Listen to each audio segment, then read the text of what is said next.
Frame इस तस्वीर में आप देख पाएंगे एक व्यक्ति आपको नजर आ रहा होगा जो मेरे डिस्प्ले के बिल्कुल पीछे है।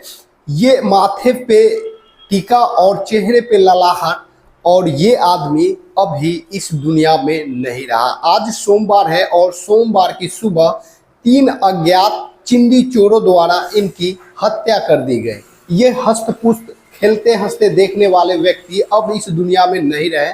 बताया जा रहा है इनका नाम मुन्ना शर्मा है और ये पटना के निवासी है। साथ ही दुनिया के सबसे बड़े राजनीतिक दल के सदस्य भी है। मेरे कहने का मतलब ये भाजपा के नेता भी हैं और इनकी आज सुबह गोली मार के हत्या कर दी गई। सवाल बहुत बड़ा है, क्या विपक्ष का इसमें षड्यंत्र है? विपक्ष द्वारा हत्याएं करवा दी गई है क्योंकि हमेशा ये बीजेपी ही लीडर के साथ क्यों होती है? बंगाल में कई बार देखे होंगे, न्यूज में पढ़े होंगे कि बंगाल में भाजपा नेता की मृत्यु हो गई, उन्हें किसी ने मार दिया, जला दिया, गोली मार दिया। अब ये पटना में हो गया। या फिर कोई ऐसे लोग हैं जो एक्सीडेंटली ऐसी बस मर्डर करके चले गए, या विपक्ष का कुछ राज है? आगे इस वीडियो में सब कुछ विस्तार से जानेंगे। इससे पहले एक छोटा सा हम्बल रिक्वेस्ट है, चैनल पे पहली बार आए हैं तो चैनल को सब्सक्राइब करके बेल आइकन को जरूर प्रेस कर देना ताकि इसी तरह के आने वाले नई वीडियो का नोटिफिकेशन आपको सबसे पहले मिल जाए। तो चलिए आज का टॉपिक शुरू करते हैं। फ्रेंड्स, आज का खबर है, डिस्प्ले पे आप देख सकते हैं, सुबह सुबह की घटना है। ये आदमी मुन्ना शर्मा जो बीजेपी के नेता है, बीजेपी से ताल्लुकात रखते हैं, इनकी मर्डर कर दी गई है।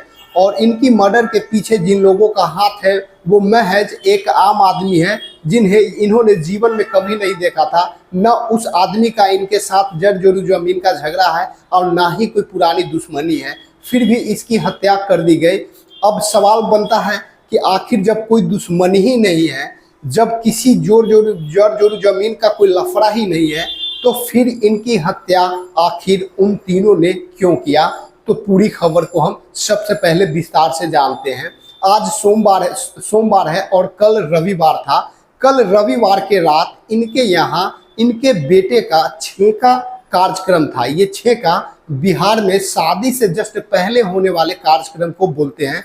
जैसे शहर में सिटी के अंदर इस कार्यक्रम को एंगेजमेंट बोलते हैं, लेकिन पटना के अंदर बिहार के अंदर इसे छेका बोलते हैं। शादी से जस्ट पहले एक रस्म रिवाज होती है जिसको किया जाता है, इसके बाद ही तय किया जाता है कि शादी कब और कैसे कहाँ पे किया जाएगा। ठीक है, तो ये कार्यक्रम में इनके यहाँ बहुत सारे गेस्ट आमंत्रित थे।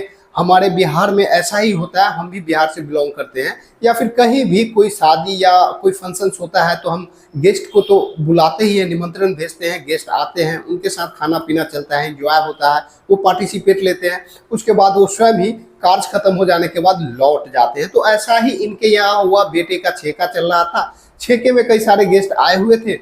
रात में छेका खत्म हो गया। सुबह सोमवार की सुबह, आज सुबह यानी कि आज सुबह गेस्ट को वापिस छोड़ने के लिए ये पटना के मंगल नहर है, कोई जगह का नाम है, वहाँ पे ऑटो पकड़ाने के लिए इन्होंने गेस्ट को लेकर गए थे।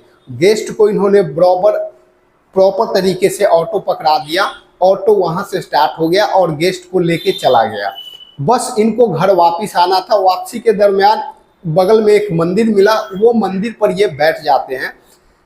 जैसे ये बैठे रहते हैं, एक बाइक पे सवार 3 लोग आते हैं और इनसे छीना छोड़ी करने लगते हैं। इनके गले में सोने का चैन था, उस सोने को चैन छीनना चाह रहा था वो तीनों, लेकिन इसके विरुद्ध में इन्होंने प्रयास किया कि हमारा सोने का चैन ना छीन पाए।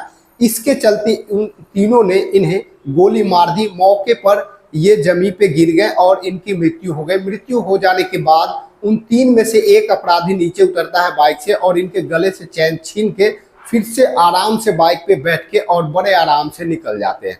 इस बीच मॉर्निंग वॉक कर रहे कुछ लोगों का नज़र इस पे पड़ता है, तो वो पास आते हैं और मौकाए वारदात पे इन्हें पटना के नालंदा मेडिकल कॉलेज में एडमिशन कराया जाता है, जहां पे डॉक्टर इनको मृत घोषित कर देती है। मौकाए वारदात पे पुलिस को इन्फॉर्म किया जाता है।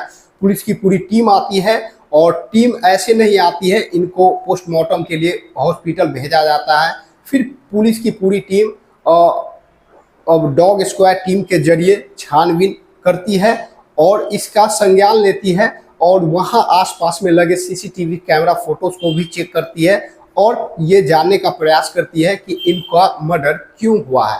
हालांकि तीनों अपराधी अभी तक फरार हो गए हैं और अभी तक उनके बारे में कोई ऐसी सूचना नहीं मिली है जिससे ये पुष्टि हो सके कि क्यों आखिर मर्डर किया था। तो हो सकता है ये चिंदी चोर रहे होंगे जो बेरोजगारी का शिकार हैं, जिनके पास पैसे नहीं है और नशीला पदार्थ का सेवन करते होंगे, उन्हें नशा करने का आदी रहा होगा, उनके पास नशा करने के लिए पैसे नहीं रहे होंगे। इनके गले में सोने के चैन देख के उन्हें लगा कि इनको बेच के हमें कुछ पैसे मिल जाएंगे जिनसे फिर से हम अय्याशी करेंगे और ऐसे में उनको मर्डर कर दिया जाता है।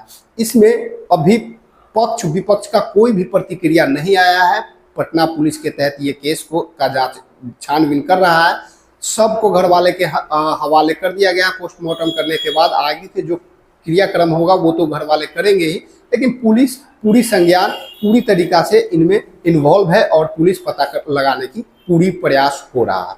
अब सवाल होता है कि एक ऐसा व्यक्ति जिससे कभी कोई किसी भी प्रकार की दुश्मनी ना हो और अचानक से इतना गुस्सा आ जाता है कि वो उसका हत्या कर देता है। हम लोग तो किसी से झगड़ा भी करते हैं तो इतना गुस्सा नहीं आता है कि मर्डर करने की नौबत आ जाए, लेकिन एक ऐसा आदमी जो कभी किसी एक दूसरे को देखा ना हो, पहली बार एक दूसरे के सामने आता हो, उल्टा उसका चैन छीनने की प्रयास करता हो, जब वो चैन बचाने का प्रयास करता हो तो इतना गुस्सा तेज आ जाता है कि वो गोली मार देता है। तो इससे हमें यही पता चलता है कि वाकई इस देश में एक अच्छे व्यवस्था की ज़रूरत है। व्यवस्था अच्छा ना होने के कारण भारत में ऐसे लोग जन्म लेते हैं या फिर जन्म लेने के बाद उनका दिमाग इस तरह का हो जाता है कि वो चर्ची बन जाते हैं, अय्याशीबाज बन जाते हैं, चिंदी चोर बन जाते हैं और ऐसे छीना छोरी करते हैं और रोकने पर मर्डर कर देते हैं। तो निश्चित ही ये हमारे कानून व्यवस्था की कमी है, हमारे संविधान की कमी है,